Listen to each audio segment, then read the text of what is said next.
Do you like prime rib? Of course you do. It is awesome. I want to know, can you sous vide a prime rib? Sous vide boasts a perfect edge-to-edge cook exactly to the right temperature that you want. What we're gonna do today is put it to the test. We're gonna do a sous vide prime rib, and we're gonna do traditional roasted prime rib, and we're gonna see which one is better, and if the sous vide lives up to the hype. All right, so we're gonna start out with the meat, of course. This is a choice grade whole ribeye that I've already cut some steaks off of and put it in my freezer. I've cooked a few of them, and this is what I have left. So this is about a 6-pound rib roast. So if you buy a whole primal cut, if you buy a whole sub-primal cut, it is a whole ribeye. If you buy a portion of it, that is called a rib roast. If you buy one individual ribeye, that is called a ribeye. So you can see how we got several different names for the same cut of meat. For this experiment, I'm gonna simply cut this thing in half.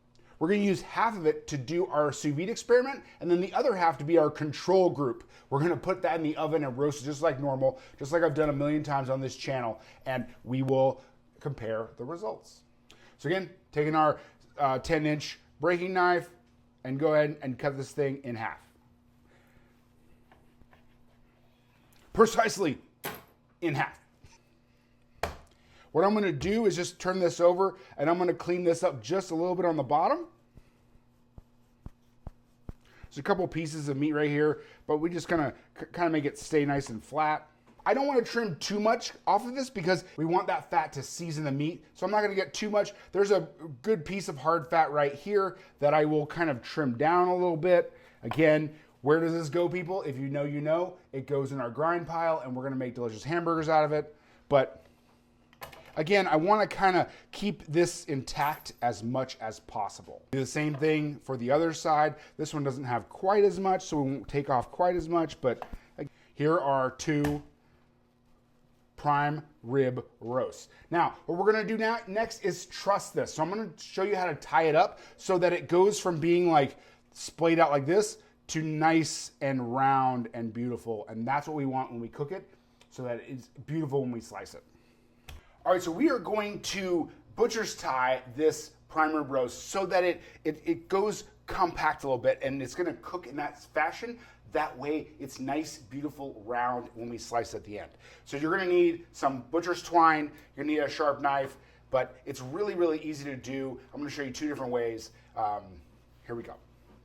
Put your butcher's twine down right there, and what we're gonna do is take about 4 or 5, 6 inches on the other side, like all the way down here, so we have extra. You're going to go underneath your ribeye roast, okay? You're gonna take your left hand, or your non-dominant hand, and you're gonna bring it around.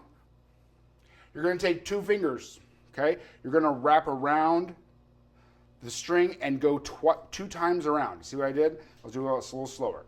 2 times around. Now what that does is it helps you cinch up the knot. So we're gonna go ahead and go over to the side, cinch it up,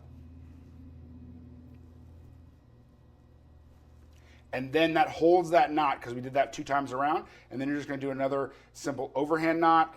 Man, like I have an overhand knot, like what we on Boy Scouts all of a sudden, we're doing all the knots, but whatever, you know. And then you take your knife and you just cut it, okay? Very, very simply, and that brings it all together. We'll do that one more time.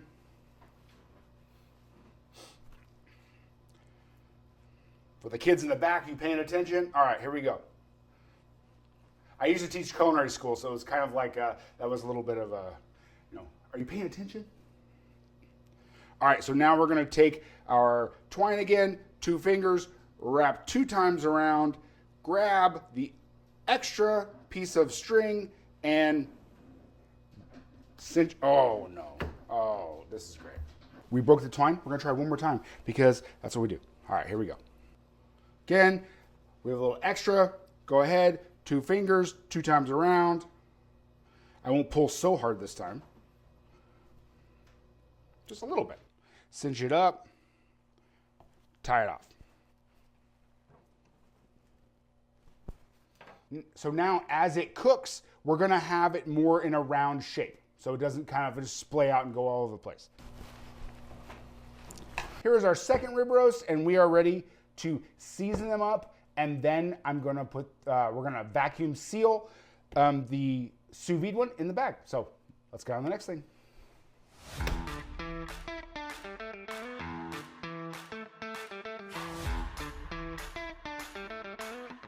right, so now we're gonna season it up. So I'm gonna season both the same way. We're gonna do a binder of Worcestershire sauce binder. Now, I like a big pan. We get sloppy. I'm gonna rub it all in all these different places. So really liberally coat this thing because you know what? It's going to take a lot of seasoning to do this, okay? Then we go ahead, rub it around the pan. Make sure you get all that seasoning on there. It's gonna form a nice crust, and that's what we want. All right, so here are our two rib roasts. We're gonna take one and vacuum seal it and put it in the sous vide. The other one I'm just gonna let hang out for a couple hours. Just kind of put it back in the fridge and just let that seasoning just hang out.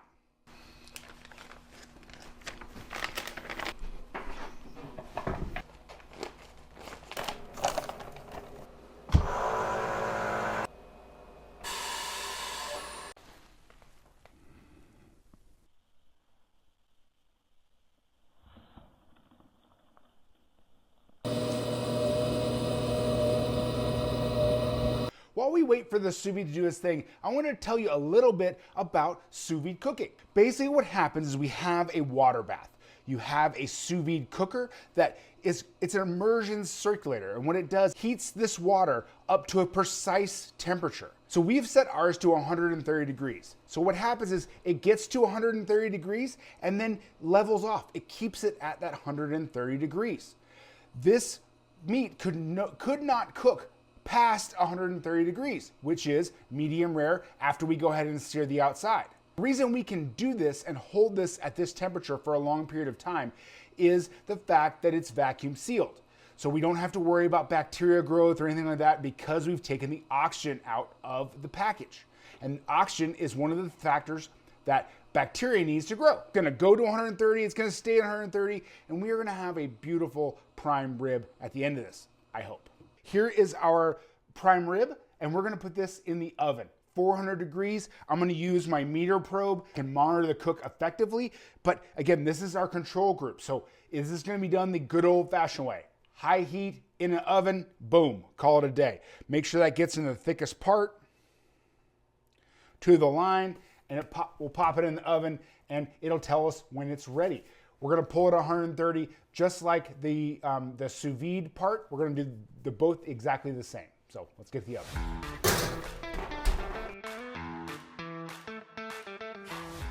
So we go ahead, we take the bag, we cut it, open it up, and this is what we get. It's been cooked to the internal temperature of exactly 130 degrees. We're gonna go ahead and heat up a saute pan, sear off all the edges. It's gonna be crispy, delicious. It's gonna look great. I can't wait. Let's do this. So we got our pan screaming hot. We're gonna put some avocado oil in here. And I'm hopefully not gonna set off the smoke detector, but yeah, it doesn't look so good. Everything, all the surface has been completely dried off from the sous vide, and we're just gonna caramelize the outside. Woo, look at that crust. Woo, this is looking good. There it goes. So here we go. We have our sous vide prime rib and we have our traditional roasted prime rib. I can't wait to see what's going on. We did all the things, seared everything. I mean, followed all the rules. Now it's time to bust this open, slice it, and taste it.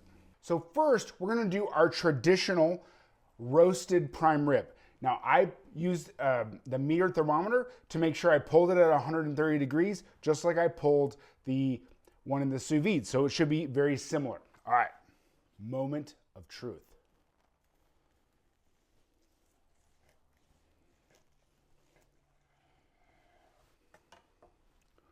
Oh, look at that baby. Look at that baby. That looks pretty good. Ooh, that looks super delicious.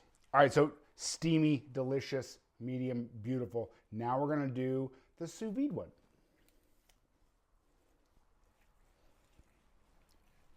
This one feels a little more rare. as I'm cutting through it. It feels a little more rare. Let's see if we did it right. I don't know. It is a little more rare on this one, so, but man, that is about perfect for me too.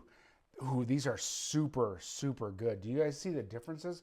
Sous vide, and then we have our traditional roasted prime rib. All right, now let's nitpick a little bit. So you can see that the sous vide one is medium rare from end to end. You can see that the spinalis right here is medium rare, medium just like the rest of it. Where this one, you can see that the edges are a little bit more well done or a little more medium well. So it's just a part of the cooking process. When we are doing it in the oven, everything on the outside cooks faster than the stuff on the inside. When you're doing the sous vide, things cook on the inside before they cook on the outside. So it's a little bit different. Let's go ahead and give it a little bit of a taste. Ooh, I do love that spinalis, that ribeye cap. Oh my goodness. Let's take a little slice of our sous vide one. Now that I've tasted both, here are my thoughts. If you like a crispy, crusty outer crust and you don't mind having a little bit of it on the outside being medium well, then you go for the traditional prime rib. If you love that nice, tender, juicy center that is medium and perfect all the way through, go with this one.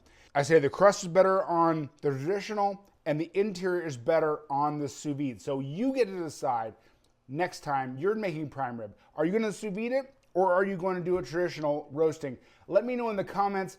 Thank you all for coming along. I'll see you on the next one.